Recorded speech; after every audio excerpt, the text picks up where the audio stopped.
Assalamualaikum warahmatullahi wabarakatuh. Perkenalkan, saya Nur Syawati dengan nomor mahasiswa C1C017085 akan melakukan pemaparan materi seputar akuntansi syariah, yaitu berkaitan dengan sejarah dan pemikiran akuntansi syariah.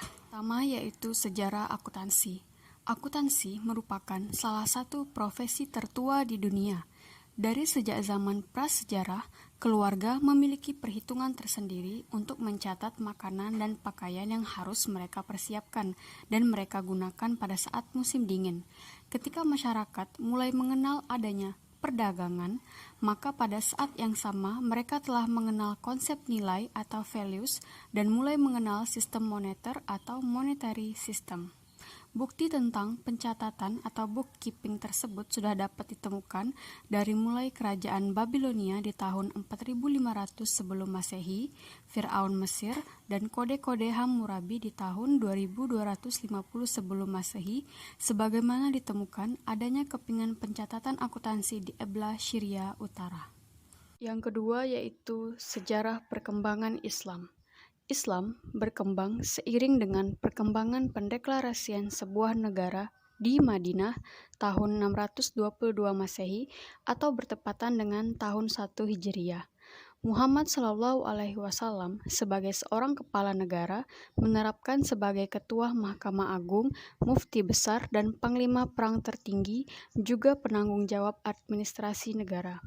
Bentuk sekretariat negara masih sangat sederhana dan baru didirikan pada akhir tahun 6 Hijriah. Pendirian Baitul Mal pada awal abad ke-7, pengelolaan Baitul Mal masih kodi, ditambah para sekretaris dan pencatat administrasi pemerintahan. Selanjutnya yaitu zaman 4 khilafah. Pada pemerintahan Abu Bakar, pengelolaan Baitul Mal masih sangat fleksibel, di mana penerimaan dan pengeluaran dilakukan secara seimbang sehingga hampir tidak ada sisa.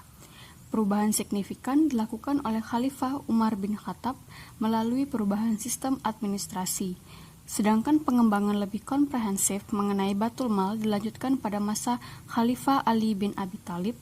Pada masa pemerintahan beliau, sistem administrasi Baitul Mal baik di tingkat pusat dan lokal telah berjalan baik serta telah terjadi surplus pada Baitul Mal dan dibagikan secara proporsional sesuai tuntutan Rasulullah.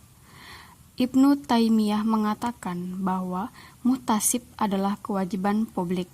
Muhtasib bertugas menjelaskan berbagai tindakan yang tidak pantas dilakukan dalam berbagai bidang kehidupan.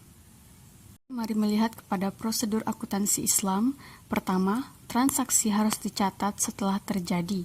Kedua, transaksi harus dikelompokkan berdasarkan nature. Kemudian penerimaan akan dicatat di sisi sebelah kanan, sedangkan pengeluaran dicatat di sisi sebelah kiri. Lalu, pembayaran harus dicatat dan diberikan penjelasan memadai di sebelah sisi kiri halaman. Kemudian, pencatatan transaksi harus dilakukan dan dijelaskan secara hati-hati, kemudian tidak diberikan jarak penulisan di sebelah kiri dan harus diberi garis penutup. Kemudian koreksi atas transaksi harus dilakukan dan dijelaskan secara hati-hati. Jika akun telah ditutup, maka akan diberi tanda tentang tersebut. Selanjutnya, seluruh transaksi dicatat di buku jurnal, saldo diperoleh dari selisih, kemudian orang yang melakukan pencatatan untuk pengelompokan itu berbeda dengan orang yang melakukan pencatatan harian. Lalu, laporan harus disusun setiap bulan dan tahun, kemudian setiap akhir tahun laporan ini disampaikan oleh Al-Katib. Laporan tahunan yang disusun oleh Al-Katib ini akan diperiksa dan dibandingkan dengan tahun sebelumnya dan akan disimpan di diwan. Yaitu hubungan akuntansi syariah dengan akuntansi modern. Luca Pacioli adalah ilmuwan dan pengajar di beberapa universitas Italia. Beliau telah membaca banyak buku termasuk buku yang telah diterjemahkan. Banyak buku Arab terjemahan sejak tahun 1202 Masehi. Leonardo Fibonacci of Pisa dengan judul Liber Abaci, Pisa banyak belajar mengenai angka dan bahasa Arab. Sehingga di dalam bukunya disebutkan bahwa ia menyarankan dan menerangkan manfaat mengenai angka Arab termasuk dalam pencatatan transaksi. Kemudian, Pacioli memiliki teman Onofrio Dini Florence yang sering bepergian ke wilayah Arab. Dugaan ada hubungan antara akuntansi modern dan Islam. Demikian pemaparan singkat saya tadi, semoga dapat dipahami dan mohon maaf apabila terdapat kesalahan pengucapan. Terima kasih. Wassalamualaikum warahmatullahi wabarakatuh.